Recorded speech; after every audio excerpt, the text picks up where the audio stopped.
Hi everyone, Rudy here. I want to show you what you need to know about pylon spawns and crater rifts in Diablo 3. So first of all, you have to know that Nephalem rifts and crater rifts work differently. In Nephalem rifts, the pylons are already predetermined, they are pre-spawned when you open the map, and you don't have to do anything for them, you can just run around and click them all. In crater rifts, however, this is different. The pylons only spawn dynamically after you make a certain amount of progress. And you have to know that pylons spawn up to 2 to 4 per crater rift, and it depends on how much progress you make, but you don't know the exact number. This is randomized, and it can be anywhere between like 5% and like 50% in some extreme cases. So for example, lately I had a solo pushing run where I got my third pylon at 42% already, and I actually managed to get a fourth pylon at 92%. So this is like the kind of the extreme cases. But typically it's like 10 to 40% progress between pylons, and you also have to know that pylons do not spawn in explored areas. You can only spawn them in unexplored areas, only at certain pylon spawn locations.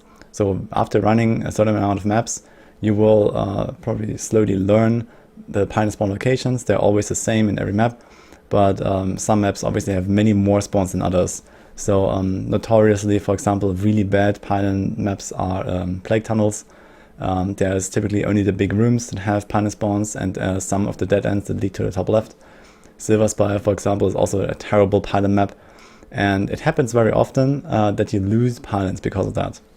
So what happens there is that if you make too much progress without spawning a pylon, without uncovering a pylon spawn, it will basically disappear. So there is like, some kind of a buffer mechanic that, for example, the rift decides to unlock a pylon at 25% and the next one at 40% and then the last one at 80%, for example. So you might get the one at 25, you discover a pylon spawn and it's a speed, and you're happy, you keep making progress, and then you get a Silver Spire, and there's like very, very few pylon spawns. And it's a really big Silver Spire, and you make I don't know, let's say 50% progress, so you go from 25 to 75 progress, and you don't discover another pylon spawn. This pylon will be gone, the second one will be lost. And then you make like another 5% progress, and you get the one from 80% somewhere on the next map. So this is what happens. This is the result of myself actually uncovering these pylon mechanics very early in like season 1 or season 2. I made a video about this, and back then what people did is they would explore the first floor of a map entirely, block all the pylon spawns like this, and then they would make 100% progress, or close to 100%, go to floor 2 and spawn 4 pylons in a row, basically without making anything in between.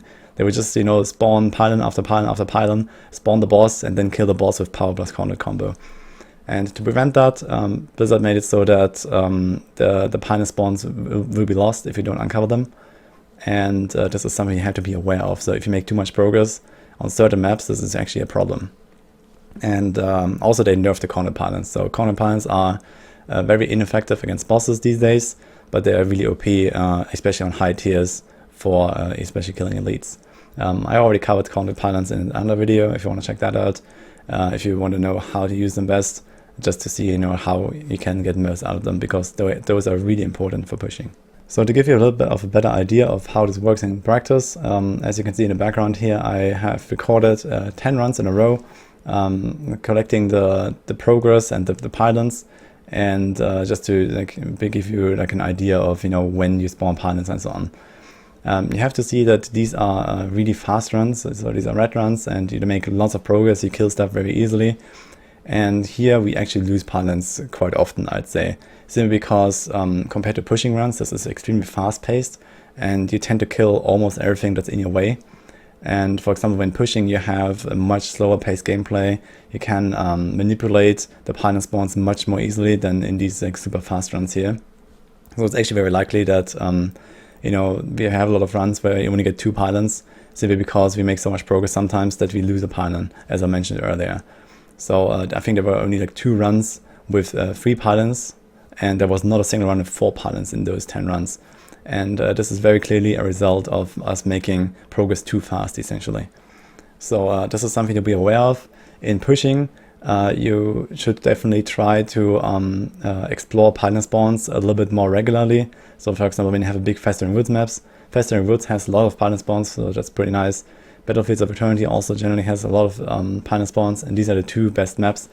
So and on those maps you are generally quite safe, as long as you make a lot of progress, and then try to go for a pylon spawn, and okay, this corner usually has a pylon, there's nothing there, so let's try to make a lot more progress before we continue, and so on. So this is typically one of the greater strategies. You have to make progress to get pylons. So when you know that you have this really big map and you really want the corner there, then make sure you squeeze out as much progress as possible when you realize you're not getting a pylon, or when okay, I'm like 15% progress since the last pylon spawn, so it's quite likely that I'm gonna get the next one soon after like another 5 or 10 or 15%.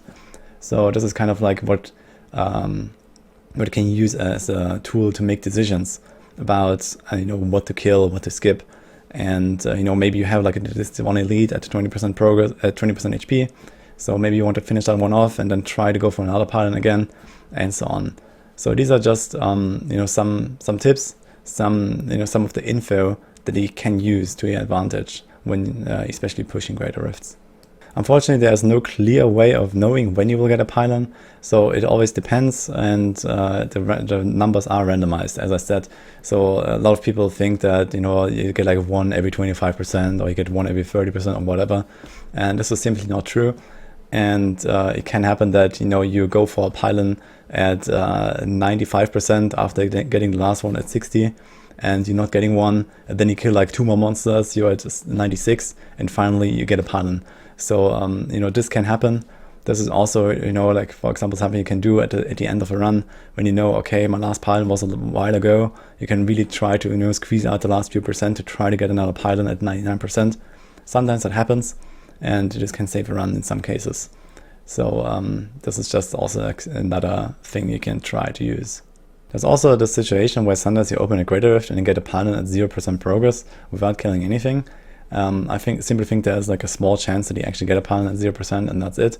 But typically you cannot spawn any pylons without making progress. So this is really something you need to know. Sometimes the progress needed between 2 pylons can be extremely small, as small as like 5% or so. So sometimes you can also get like these kind of double pylon spawns. This happens when you spawn a pylon off screen, for example. Yeah, it's like around the 1.5 screen like a radius at which you spawn pylons around you. So you actually spawn it in the dark, and then you'll explore them later on. So it can happen you get really close to a pylon spawn without seeing it, and you've spawned it already, and then you kill a few monsters, and you keep going a few more steps, and you get another pylon right away. So occasionally this is also something that happens. Anyway, I hope this cleared a few things up here, and maybe you can use this info to your own advantage when you're pushing greater rifts. Especially for Informant, for example, the Barb is usually the guy who manipulates the pylons, very, very precisely. And you need to be aware of the pylon spawn locations. You need to be aware of, when you get the last pylon, when you can go for another pylon, and so on. So that's typically the Barb's job. And also in solo, this is quite relevant, because you might run into a situation where you need a pylon to have a chance in this rift. And then you have to understand, how, when, and how to make progress. And maybe you can decide to kill something off that's typically not really worth killing, but you might squeeze out this last few percent that actually gives you the pylon. And this is also like a viable strategy that I use very often. Anyway, I hope this video helps you a bit, and I'll see you guys next time.